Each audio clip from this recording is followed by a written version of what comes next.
नमस्कार साथियों, स्वागत है आप सभी का आपके अपने इस YouTube चैनल पर जिसका नाम है जीएस बूस्टर। मैं हूं अनूप उपाध्याय। साथियों, आज का सवाल सिर्फ एक राज्य का नहीं है। यह भारत की समानता, संप्रभुता और सम्मान का सवाल है। क्या अरुणाचल प्रदेश भारत का हिस्सा है? या चीन सही कह रहा है कि अरुणाचल उनका जांग नान है? क्यों चीन बार बार अरुणाचल पर दावा करता है? और हाल ही में एक भारतीय महिला के साथ संघाई एयरपोर्ट पर बदसलूकी के पीछे क्या संदेश छुपा है? आज हम इन्हीं मुद्दों पर विस्तार पूर्वक आप सभी के साथ चर्चा करेंगे। चैनल पर पहली बार है तो चैनल को सब्सक्राइब करके बेल आइकन दबा दीजिए कि यहां आने वाले हर वीडियो का नोटिफिकेशन आपको समय पर मिल सके। साथियों, अभी तक चैनल को आपने सब्सक्राइब नहीं किया तो सब्सक्राइब कर दीजिएगा, वीडियो को लाइक कर दीजिएगा और अपने विचारों को कमेंट के माध्यम से हम तक पहुंचाइएगा। तो चलिए शुरुआत करते हैं आज के सेशन के। आज का टॉपिक आपके स्क्रीन पर है, अरुणाचल हमारा या चाइना का? क्वेश्चन मार्क के साथ है। इंडिया चाइना बॉर्डर डिस्प्यूट जो है, इस पर हम चर्चा करने वाले हैं। साथियों, आप सभी जानते हैं कि कुछ दिन पहले चीन ने एक बयान दिया और उस बयान में कहा कि अरुणाचल प्रदेश उनका हिस्सा है और भारत ने उस पर अवैध कब्जा किया हुआ है। यह बात चीन के विदेश मंत्रालय की प्रवक्ता ने कहा, जिसकी तस्वीर आपको आपकी स्क्रीन पर देखने को मिल रहा है। नाम है माओ निंग और इन्होंने एक प्रेस कॉन्फ्रेंस करके ये सारी की सारी बातें कही। हुआ यूं कि चीन में भारत की एक महिला जो कि अरुणाचल प्रदेश की रहने वाली थी, वो चीन के संघाई एयरपोर्ट पर उतरी हुई थी और वहां उसके साथ गलत बर्ताव किया गया। वह जापान जाने के लिए संघाई एयरपोर्ट पर ट्रांजिट में थी और उसके पासपोर्ट पर जो है वो जन्म स्थान पर अरुणाचल प्रदेश स्टेट लिखा था। चीनी अधिकारियों ने कहा कि अरुणाचल जो है वो चीन का हिस्सा है, इसलिए उसका जो पासपोर्ट है वो अवैध है। उसका पासपोर्ट छीन लिया गया। 18 घंटे तक उसको रोके रखा गया, जो कि ट्रांजिट का पीरियड ही 3 घंटे का था। फ्लाइट में नहीं जाने दिया गया। स्टाफ ने उसका मजाक उड़ाया कि चीनी पासपोर्ट बनवा लो और आखिर में भारतीय दूतावास की मदद से वो महिला बाहर निकली। आइए आगे बढ़ते हैं। ये आपके स्क्रीन पर ये प्रवक्ता नजर आ रही हैं जिन्होंने ये पूरा का पूरा बयान दिया है। चीन के विदेश मंत्रालय की प्रवक्ता है और ये भारत के विदेश मंत्रालय के प्रवक्ता है। तो भारत के विदेश मंत्रालय की तरफ से भी एक कड़ा जवाब जो है वो दिया गया कि अरुणाचल प्रदेश भारत का एक अभिन्न हिस्सा है। चीन चाहे कुछ भी बोले, सच्चाई को बदल नहीं सकते। अब मुख्य सवाल यह है साथियों कि चीन को अरुणाचल से इतनी परेशानी क्यों है और चीन को अरुणाचल से इतनी परेशानी क्यों है, इसके लिए हम इस पूरे पॉइंट को 4 सरल भाषा में आपके साथ समझना चाहेंगे।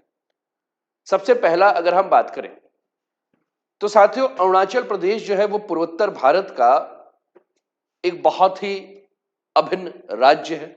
आपके स्क्रीन पर ये संघाई एयरपोर्ट है जहां बदसलूकी की गई। ये भारत के तरफ से जो विदेश मंत्रालय के प्रवक्ता हैं, इन्होंने अपना बयान दिया। आप अपने स्क्रीन पर ये मैप देखिए। ये मैप थोड़ा सा आपको अजीब इसलिए लगेगा क्योंकि इस मैप में हम भारत के नक्शे को वो दिखा रहे हैं जो वर्तमान में भारत के पास है, लेकिन भारत का ये नक्शा सही नहीं है। ये मैं बात पहले ही क्लियर कर दे रहा हूं। जो भारत का नक्शा है उसमें ये पूरा का पूरा एरिया हमारा है, लेकिन इस एरिया पे इधर पाक ऑक्यूपाइड कश्मीर देखने को मिलता है, यहां आपको अक्साई चीन देखने को मिल रहा है ना। अब इधर हम आ रहे हैं तो ये जो अरुणाचल प्रदेश का जो हिस्सा है, ये जितने भी आपको पीले पट्टी में हिस्सा दिख रहा है, इस हिस्सा को चाइना कहता है कि वो हमारा है, वो उसका साउथ तिब्बत है। ऐसा चाइना अपने मैप में दिखाता है। लेकिन हमारे मैप के हिसाब से अगर हम बात करें तो हमारे मैप में, भारत के मैप में जो है, ये पूरा का पूरा जो हिस्सा है वो हमारा है। ये भारत का मैप आपकी स्क्रीन पर देखने को मिल रहा है। और भारत और चीन की सीमा को अगर हम बात करें साथियों तो 3 सेक्टर में जो है इनको बांटा गया है और भारत चीन के बीच में लगभग 3500 किलोमीटर की लंबी सीमा है, जिसे कि लाइन ऑफ एक्चुअल कंट्रोल कहते हैं।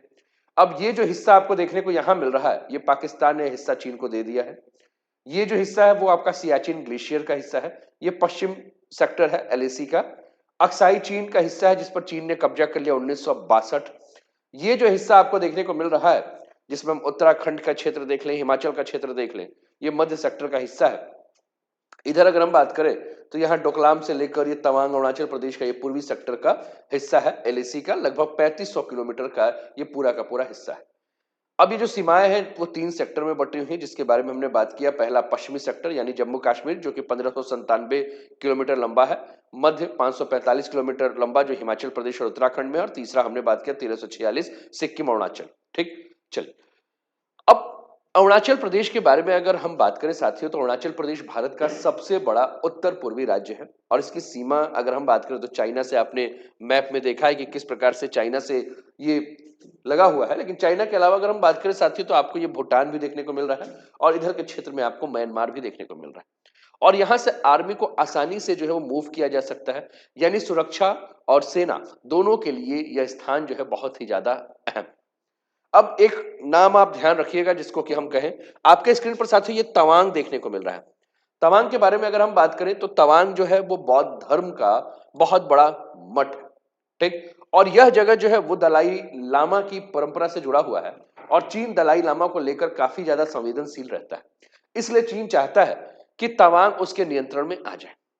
ठीक, अब एक और भी आपको ध्यान रखना है। मैंने आपको लाइन ऑफ एक्चुअल कंट्रोल दिखाया है, और लाइन ऑफ एक्चुअल कंट्रोल के अलावा अगर हम बात करें तो हम एक और लाइन देखेंगे। आप इस मैप में देखिए, ये मैकमोहन लाइन है।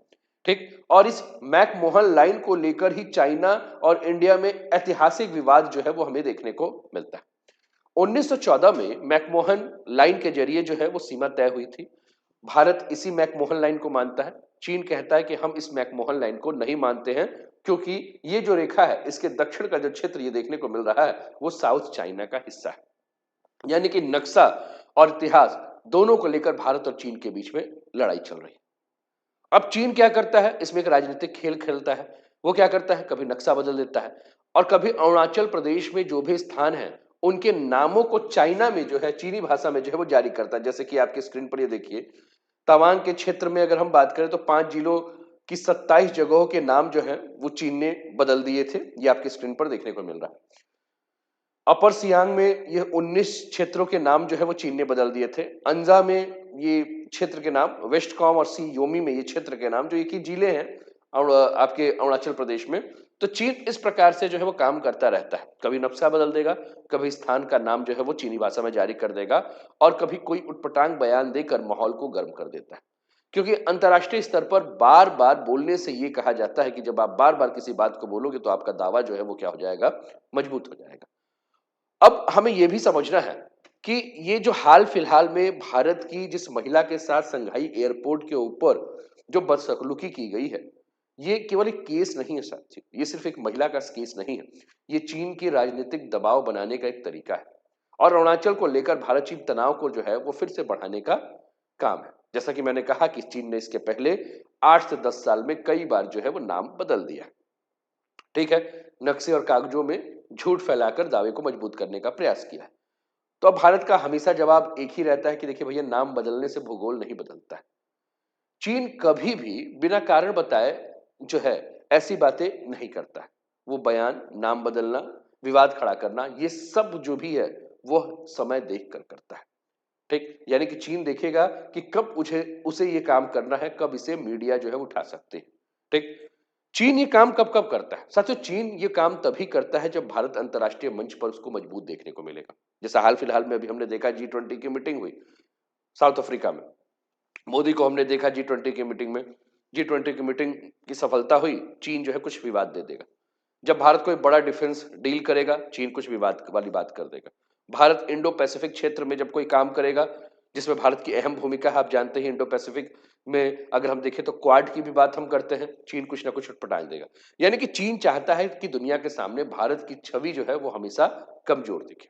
ठीक, अब इसके अलावा अगर हम बात करें साथियों, तो हम हमेशा ये कह रहे हैं कि जो ये लाइन ऑफ एक्चुअल कंट्रोल का जो क्षेत्र है, जिसको हमने 3 भागों में बांटा, यहां पर सेना की मूवमेंट हमेशा होती रहती है, तवांग सेक्टर में झड़प होती रहती है, और लद्दाख की स्थितियां भी लगभग लगभग वैसे ही देखने को मिलती है। ऐसे समय में जो बयान आया या नक्शा जारी जो चीन के द्वारा किया गया, चीन क्या करना चाहता है? चीन भारत के ऊपर मनोवैज्ञानिक दबाव जो है वो बनाना चाहता है। चीन भारत को डराना चाहता है। अब ये जो काम जो भी हो रहा है, ठीक है, ये काम, जैसा कि हमने कहा कि तवांग के क्षेत्र के बारे में हमने बात किया कि ये तवांग का जो क्षेत्र है, इस क्षेत्र को लेकर भी हम बात की। यहां मैप में आप देखिए, ये तवांग का जो क्षेत्र, इस क्षेत्र को लेकर हम बात करें तो जब दलाई लामा की कोई यात्रा हो या तिब्बत पर कोई अंतर्राष्ट्रीय स्टेटमेंट आए, ठीक, क्योंकि हमने कहा कि तवांग जो है तिब्बत की धार्मिक परंपरा से जुड़ा हुआ है, तो चीन इस विषय को लेकर काफी ज्यादा संवेदनशील जो है हो जाता है। चीन का पूरा प्रयास क्या है? चीन का पूरा प्रयास है कि बिना लड़ाई, बिना गोलियों के वह भारत के ऊपर दबाव बना सके और दुनिया के राय को बदलने का प्रयास करे, भारत को कंफ्यूज करे और भारत को डिफेंसिव बनाने का खेल खेल सके। ठीक? तो कुल मिलाकर अगर हम बात करें तो ये दोनों देशों के बीच में जो तनाव की स्थिति देखने को मिल रही है वह 1950 और 60 के शुरुआती सालों से हमें देखने को मिलता है। 1950 और 60 के शुरुआती सालों में जो तनाव था थोड़ा कम था। जब जवाहरलाल नेहरू की सरकार थी तो उस समय भारत और चीन में एक ही नारा चलता था, हिंदी चीनी भाई भाई। नेहरू जी और चीन के नेता चौ एन लाई अच्छे रिश्ते बनाना चाहते थे, लेकिन असल विवाद जो है वो छुपा हुआ था कि सीमा कहां है ये तय ही नहीं था। और विवाद की जड़ कहां से शुरू हुई? तो हमने कहा कि 1914 में जब ब्रिटिश जमाने में क्या हुआ था कि जब सिमला एग्रीमेंट हुआ था भारत और तिब्बत के बीच में, जो समझौता हुआ था और इसी समझौते में जो सीमा खींची गई थी जिसको कि हमने मैकमोहन लाइन कहा, इसी के बाद जो है पूरा का पूरा विवाद देखने को मिला। और भारत इस लाइन को कानूनी सीमा तो मान रहा है, लेकिन चीन कहता है कि हम इस समझौते को नहीं मानते हैं क्योंकि इस समझौते को हमने कभी स्वीकार किया ही नहीं है। और चीन बार बार अरुणाचल को साउथ चाइना का क्षेत्र हमें कहकर जो है वो बताता रहता है। मैं आपको और ध्यान से देखिए, ये आपकी स्क्रीन पर साथियों कुछ तस्वीर है, ये सेला पास की तस्वीर है जो कि आपकी स्क्रीन पर देखने को मिल रही है। इसके अलावा बात करें साथियों तो ये बुमला पास की तस्वीर है जो कि आपकी स्क्रीन पर देखने को मिल रही है। आप अपने स्क्रीन पर ये जो देख रहे हैं, आप देखिए ये मैकमोहन लाइन है। ठीक है, ये आपको क्या देखने को मिल रहा है? ये मैकमोहन लाइन है। लेकिन ये जो पूरा का पूरा जो रेड किया हुआ है, चीन कह रहा है कि ये हमारा जो है वो क्या है, साउथ चाइना का क्षेत्र है। इसलिए मैं बार बार आपको मैप दिखा रहा हूं कि आपको ये सारी बातें जो है वो समझ में आए। ये मैकमोहन लाइन है जो कि 1914 में जो है वो खींची गई, लेकिन भारत तो इसको मान रहा है लेकिन चाइना इसको नहीं मान रहा। एक तो ये दिखा। दूसरा, 1962 में भारत और चीन के बीच में युद्ध हुआ और भारत और चीन के बीच में युद्ध होने के पीछे जो सबसे मेन व्यक्ति थे उनका नाम है दलाई लामा। 1959 दलाई लामा भारत आए। चीन ने तिब्बत पर नियंत्रण किया और दलाई लामा भारत भाग कर आए। और भारत जो भाग कर आए वो इसी तवांग के रास्ते से भारत आए। इस तवांग में जो है उन्होंने दलाई लामा ने जो है क्या किया था, अपने आप को रोका था, यहां ठहरे हुए थे। ठीक है, अब चीन को यह लगा कि भारत चीन को भारत तिब्बत को जो है वो चीन से अलग करना चाहता है। और इसके बाद दोनों देशों की सेना सीमा पर लगातार आमने सामने लड़ी और 20 अक्टूबर 1962 को युद्ध शुरू हुआ।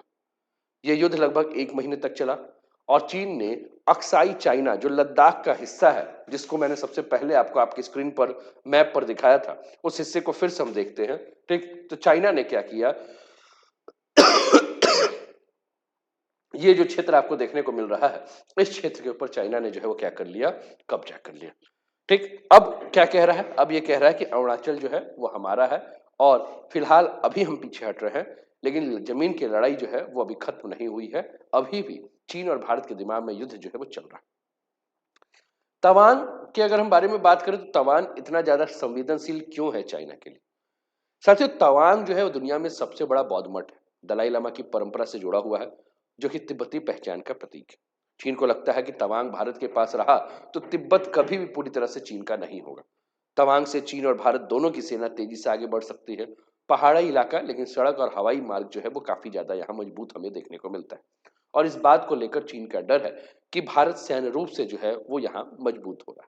और चीन चाहता है कि भारत की छवि जो है वह मजबूत नहीं, भारत की छवि जो है वो एक कमजोर देश के रूप में दिखे, ताकि एशिया के क्षेत्र में चीन अपना आधिपत्य जो है, अपना जो डोमिनेंस है वो हमेशा बना के रख सके।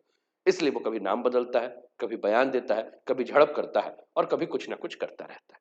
आज वर्तमान स्थिति अगर हम बात करें साथियों, तो अंतर्राष्ट्रीय पटल पर भारत एक मजबूत सेना वाला देश है, एक मजबूत इंफ्रास्ट्रक्चर वाला देश है, एक बाहरी अंतर्राष्ट्रीय समर्थन प्राप्त करने वाला देश है, इंडो पैसिफिक के क्षेत्र में एक महत्वपूर्ण शक्तिशाली देश है। और यही सारी बातें चीन को जो है वो क्या कर रही है, परेशान कर रही है। और इसी कारण चीन जो है उल जुलूल बातें करता रहता है।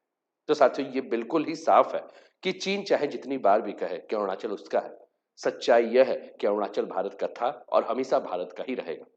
नाम बदलने से, नक्शा छापने से या दबाव बनाने से जमीन की हकीकत कभी नहीं बदलती है। और भारत का जवाब एक लाइन में है कि अरुणाचल भारत का एक अभिन्न हिस्सा है, इसे कोई नहीं बदल सकता।